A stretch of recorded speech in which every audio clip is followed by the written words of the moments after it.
My name is Amir Oosman, and I am a former member of the Concord Blue Devils drumline, the Blue Coats, and the Madison Scouts. I wanted to go over some ideas about I&E soloing and how I've approached it and how I've observed these, past handful of decades of other drummers. And, first I want to thank Justin at NCPA for inviting me to participate in this virtual clinic. I'm excited to see some of the other clinicians, and I hope that you take note of this time off that you may or may not have this year to really improve leading into your future goals.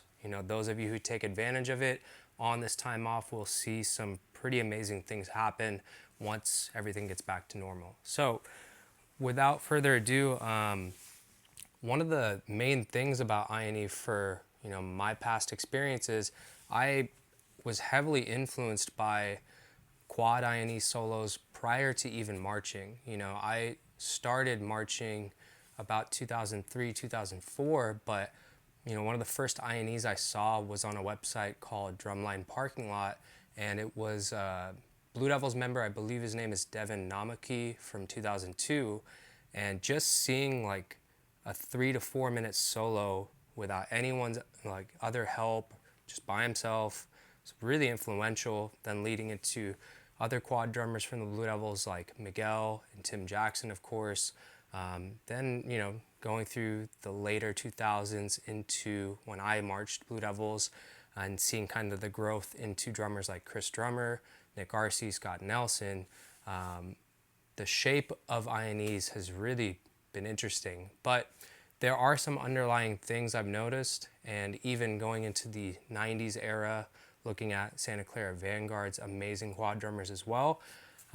Typically, it's not just all chops and flash and tricks. The quads have a lot of tonal quality and options with, sticks, mallets, brushes, hot rods, etc., and some even, four mallet playing. But I have seen quite a lot of drummers build their I&Es around a general motif, whether that is like a groove, could be a funk groove, a hip hop groove, some cool big 16th note, patterns.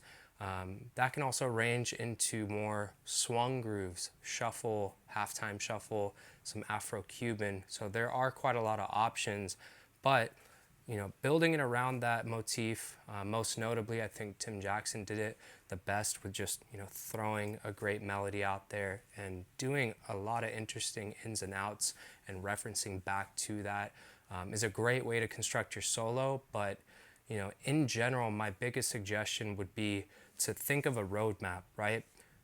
If you are a pop drummer or a jazz musician, you're going to know a song form from something like an intro to a verse, pre-chorus, chorus.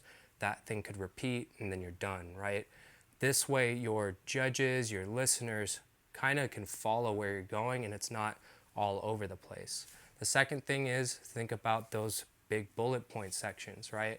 Do you want to make a huge first impression, something super fast and kind of wow everyone and grab their attention quickly? Or do you want to be a little more discreet and slowly, dynamically build into it, right? Then think of your big section, your melodic section. How are you going to groove around that? And in the middle, maybe you tone it down. Maybe you switch sticks to brushes, or maybe you switch to the rubber tip mallets and try to bring the dynamics lower just to show a little bit more musicality and dynamic contrast, right? And most of what I see is a really big ending, something with crazy scrapes, crossovers, etc. I remember watching Colby Beers from prior to his Blue Devil days. I think he was in Mystical when he was pretty young, 2004 maybe.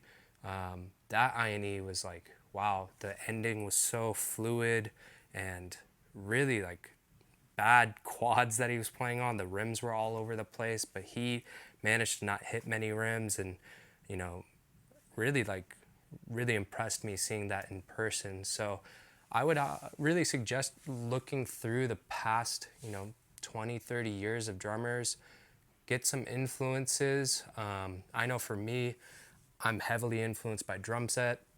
I'm heavily influenced by, pit percussion, melodic percussion, funk, hip hop, R&B music. So when I incorporate all those elements, I try to make sure that whoever is listening could actually groove along to it, and it's not just a bunch of chops all over the place. I think chops do have an appropriate place and time, but keeping it musical is the end all be all. So I hope that helps you, and really, try to stick with it this year. Try to improve just on one thing week to week, and you'll see quite a lot of growth. So good luck.